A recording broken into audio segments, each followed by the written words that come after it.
Hello दोस्तों। तो chapter की शुरुआत में हमें हीरो एसोसिएशन का सीन दिखाया जाता है जहाँ पे चाइल्ड एम्परर को पता चल गया होता है कि उसका robot big hair doggy number 3 पकड़ा गया है क्योंकि उसका सिग्नल उसे नहीं मिल रहा होता है और उसे लगभग मॉन्स्टर एसोसिएशन के बेस के बारे में पता ही चल गया होता है। तभी पीछे से सेकिंगर आता है और वो चाइल्ड एम्परर से पूछता है क्या तुम्हें उनके बेस के बारे में पता चला? मैंने बाकी सबको रुकने के लिए बोला है लेकिन टॉर्नेडो से रहा नहीं जा रहा। तो चाइल्ड एम्परर पूछते हैं क्या सारे क्लासेस हीरोज आ गए हैं? तो सेकिंगर बताते हैं कि नहीं, सारे नहीं। टैंक टॉप मास्टर और मेटल बैट तो हॉस्पिटल में है और ड्राइव नाइट गायब है। वॉच डॉग मैन और मेटल नाइट आने से मना कर रहे हैं लेकिन हमें सबकी जरूरत है। ज़ॉम्बी मैन तो इधर ही आ रहा है लेकिन मैंने अभी भी सिल्वर फैंग, डीमन साइबॉग और किंग से कांटेक्ट नहीं किया है, लेकिन मैंने सोचा है कि मैं उन्हें भी टीम में इंक्लूड करूंगा क्योंकि क्लास एस हीरोज की इस ऑपरेशन में सबसे ज्यादा जरूरत है। तो यहाँ पे चाइल्ड एम्परर सेकिंगर को रोक देता है और वो कहता है कि शायद हमको डीमन साइबॉग को नहीं बुलाना चाहिए क्योंकि वो सिटी जेड के गोस्ट टाउन में ही रहता है, वहीं पे जहाँ पे मॉन्स्टर एसोसिएशन की छुपने की जगह है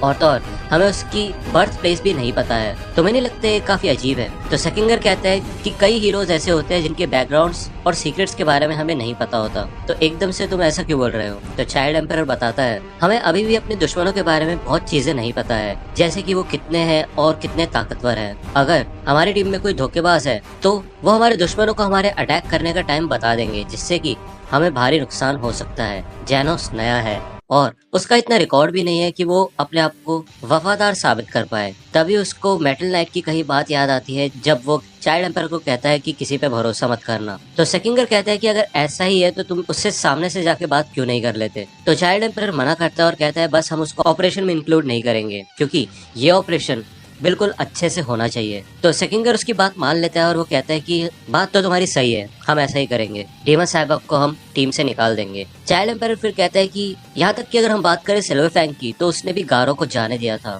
और गारो उसका डिसाइपल था, इसलिए शायद उसने उसको पूरी तरह से खत्म नहीं किया था। और अब गारो मॉन्स्टर एसोसिएशन का मेंबर है। मॉन्स्टर्स को ऐसे खुले छोड़ना हमारे लिए काफी ज्यादा मुश्किल की बात हो सकती है, तो सिल्वर फैंग को भी निकाल दो। तो सेकिंगर बोलता है ठीक है लेकिन किंग को तो हम नहीं निकाल सकते है ना? तो चाइल्ड एम्पायर बोलता है और क्या, वही हमारा मेन फोर्स है और मुझे कुछ ही समय में मॉन्स्टर एसोसिएशन का बेस मिल जाएगा, बाकी टीम को बता दो। तो सेकिंगर यहाँ पे सिच के पास आता है और सिच चिल्ला के बोलता है क्या तुम सिल्वर फैंग और डीमन साइबॉग को टीम से निकाल रहे हो? तो सेकिंगर बोलता है हाँ, और उनके बदले हम कुछ क्लास ए, बी और सी हीरोज को ले आएंगे। मुझे पता है वो उन दोनों के जितने ताकतवर नहीं है लेकिन वो क्लास एस हीरोज को बैकअप प्रोवाइड कर सकते हैं।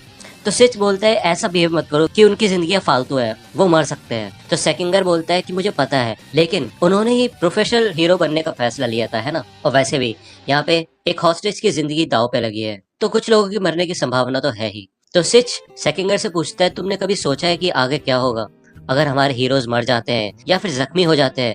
तो इससे हमारे हीरोज कम हो जाएंगे। तो सेकिंगर बोलता है अरे हाँ, मैं भूल गया था कि तुम शिवाबाबा की प्रोफेसी को भी ध्यान में रख के चल रहे हो। मैं समझ सकता हूँ तुम क्या कह रहे हो। भविष्यवाणी के हिसाब से अगर इसके बाद और भी कोई बड़ा खतरा आता है तो तुम उसके लिए भी तैयार रहना चाहते हो है ना, लेकिन मैं चीजों को अलग तरीके से देखता हूँ। शायद भविष्यवाणी मॉन्स्टर एसोसिएशन से ही जुड़ी हुई थी, अगर हमने उनको जाने दिया तो बाद में वो पूरे इंसानियत को मिटा सकते हैं। तो इसलिए मेरे हिसाब से यही सबसे जरूरी समय है हीरो एसोसिएशन के लिए। अगर एक बार हम इसे जीत जाएंगे तो हमें किसी भी भविष्यवाणी से डरने की जरूरत नहीं पड़ेगी। और वैसे भी मैं तो टीम लीडर हूँ, इसलिए मैं आपको भी मना करता हूँ कि सिल्वर फैंग और बाकी सबको कांटेक्ट ना करें। तब यहाँ पे हमें साइटामा के अपार्टमेंट का सीन दिखाया जाता है और यहाँ पे हॉटपॉट बन चुका होता है और ये सब बैठ के उसे बस देख रहे होते हैं। साइटामा बोलता है ये रेडी हो चुका है और वो अपनी चॉपस्टिक्स आगे लाता है, लेकिन उससे पहले ही बाकी सब हॉट पॉट पे अटैक कर देते हैं और किंग तो बेचारा पीछे ही गिर जाता है। इनके चॉपस्टिक में कुछ नहीं आता, ये बस उस खाने को उछाल देते हैं। तो यहाँ पे ब्लिजर्ड को मीट दिखाई देता है, वो उसको पकड़ने की कोशिश करती है लेकिन जेनोस पहले ही उस मीट के पीस को पकड़ लेता है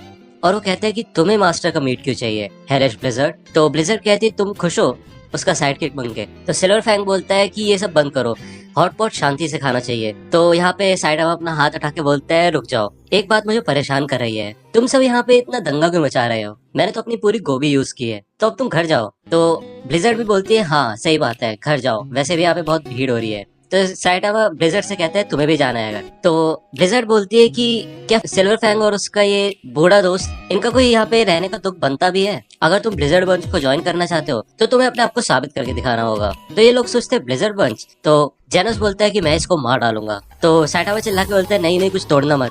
तो डॉक्टर कुसेनो जेनोस को शांत कर देता है और कहता है तुम ऐसे नहीं हो तो शांत रहो। तो यहाँ पे जेनोस डॉक्टर कुसेनो की बात मान जाता है और डॉक्टर कुसेनो कहता है कि मैं खुश हूँ तुम्हारा ये नया साइड देख के, तुम अभी लड़ाई के बारे में भूल सकते हो और ये हॉट पॉट अपने दोस्तों के साथ बांट के खा सकते हो। वो कहता है कि लेकिन ये डेविल मेरी फ्रेंड नहीं है। तो कुसेनो बोलते हैं कि लेकिन वो तुम्हारे साथ काम तो करती है ना। तो जेनोस बोलता है हाँ लेकिन ये एक अलग ही बात है। तो डॉक्टर कुसेनो बोलते हैं कि उसने कभी भी आज तक मेरी बात को टाला नहीं था और ये भी उसकी एक नई साइड है। तो यहाँ पे ब्लिजर्ड कुसेनो से बोलती है कि आपका नाम कुसेनो है ना, आपने काफी मेहनत की होगी डीमन साइबोर्ग के वेपन को बनाने में, तो शायद मैं आपको ब्लिजर्ड बंच में वेपन डिपार्टमेंट में नौकरी दे सकती हूँ। तो फिर से जेनोस को गुस्सा आता है और वो उठ के जाने लगता है, लेकिन कुसेनो उसे रोक लेता है। तो सिल्वर फैंग सैटामा से पूछते हैं कि प्यूपिल्स को ट्रेन करने के लिए तुम्हारी फिलोसफी क्या है। तो सैटामा बोलते हैं कि फिलोसफी, मेरे पास कोई फिलोसफी नहीं है, देखो ना सारी जगह मीट फैल गया। तो सिल्वर फैंग गारो के बारे में यहाँ पे सैटामा से बात करता है कि मेरे से क्या गलती हो गई जो गारो ऐसा हो गया, और उसने सिर्फ ताकत पे ही पूरा ध्यान लगाया। तो सैटामा बोलते हैं ये तो उस इंसान पे डिपेंड करता है। तो जेनस बोलता है कि बैंग, जब भी मास्टर खा रहे हो तो उनसे लंबी लंबी बातें करना अवॉइड करो। तो यहाँ पे खाना वाना खाने लग जाते हैं और सैटामा कुसेनो से पूछते हैं क्या तुम अगली बार भी मीट लेके आओगे। तो यहाँ पे ये रैंडम बातें ही करने लग जाते हैं और यहाँ पे फिर से सैटामा इन सबको जाने के लिए कहता है और कहता है तुम यहाँ पे नहीं सो सकते, लेकिन वो देखता है कि किंग ऑलरेडी यहीं पे सो चुका है और वो उसको उठाने की कोशिश करता है लेकिन वो उठता नहीं है और सैटामा कहता है ये तो मर गया। तो दोस्तों आज की वीडियो के लिए सिर्फ इतना ही। आई होप कि आपको ये वीडियो पसंद आई होगी। मिलता हूं आपसे अगले वीडियो में, तब तक के लिए गुड बाय।